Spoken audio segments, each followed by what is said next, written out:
I stood before a flag, raised my right hand, and pledged an oath of protection for this great country we call home. Little did I know the endless perils I would face to keep my promise to honor my oath. Never imagined I would watch my brothers and sisters in arms meet their end in such a brutal and traumatic fashion.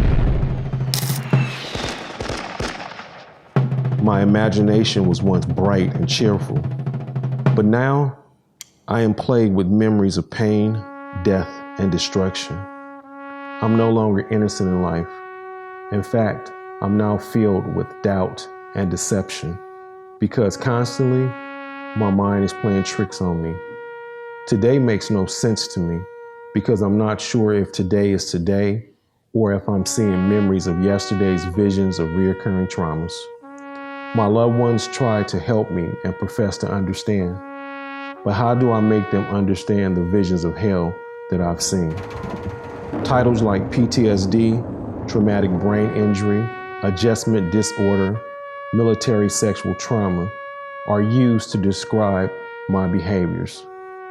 I simply wonder why people can't see that I'm just a person in need of love, peace, and happiness. One thing for sure, now that my enlistment is over, I am veteran. Their service, their sacrifice, their stories.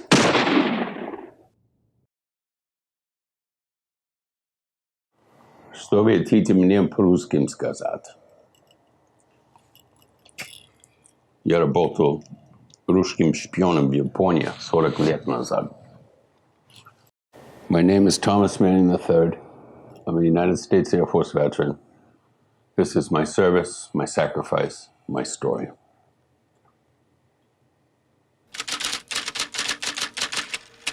I grew up in Dorchester, Boston, Massachusetts, essentially, and my high school was Boston College High School. It was an all-boys Jesuit private high school. Parents, oldest of 5.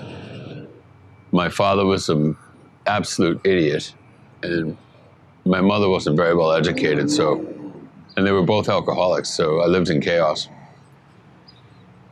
And my father was a very bad provider. So I didn't want to be like everyone else around me. I took an entrance exam to a private school downtown, and I got accepted. And so I paid for it for the first 2 years with my paper routes. And then I got a job at a grocery store, and then I was able to pay for my school the rest of the way that way. And so it helped my parents out. But I knew I would never succeed if I stuck around because my parents were such a drain on me. Financially, emotionally, just, the chaos. When I was in the Air Force, my MOS was 20833I, Russian crypto linguist. But it wasn't attainable. I didn't think it was even going to be possible because the smartest people I'd ever met in my life was the 76 of us airmen and soldiers that were, going to take 8 hours a day, 5 days a week of Russian for a whole year. And everybody was dropping like flies. Washed out. 6 months into the program, it was getting more difficult. And we were all in the auditorium, and our commander asked, "How many of you think you're going to make it to the end?" And we all looked around, we all raised our hands. He said, "Only 1 out of 4 of you will be here at the end of the year." He was right. So only 9 of us graduated out of 76. And it was just torture. Every 10 days, a new textbook. You got to pass. You screw up 1 week. 1 week, you're dead. And then what? Then you end up as a gymnasium technician, counting basketballs or fixing airfields, or peeling potatoes, with a 6-year commitment. You stuck, they give you whatever. So I was horrified. I trauma bonded with my roommate. We never would have made it if we hadn't. We did everything together. We studied together, we worked out together, we ate together. We went to bed at the same time, we did our homework together, and so but we was all tight. I mean, there was nowhere to get through it to it. But then we went to San Angelo, Texas for crypto. That was freaky, man, because that's how they teach you to take splices of words through static and piece it together cryptographically so that it actually makes the most logical sense based on knowing the language so well. And so at first day in the vault, right, I put it on, I'm like, no, I ain't getting nothing. He's like, no, it's there. He said in 18 weeks, he said, you'll hear everything. Right? And then at the end, yeah, it was there. It was amazing. The training was amazing. So I got stationed in Misawa, Japan. And that was a trip because we're on the top of a mountain, with an antenna array the size of 3 football fields, 180-foot towers every 5 degrees all the way around, man, right?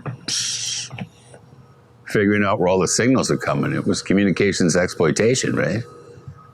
So, but as a Russian crypto linguist even, you weren't necessarily going to get a good job. Some guy sat there all day long and just typed numbers that meant weather, right? With the headsets on. Bad shit. Or radar shit, that's all numbers too. They all type of numbers all day long. And then I ended up at Block 8 in ciphered speech. That was the coolest job that any one of us could have had. It was amazing, The systems were advanced. My first computer was 4 tons,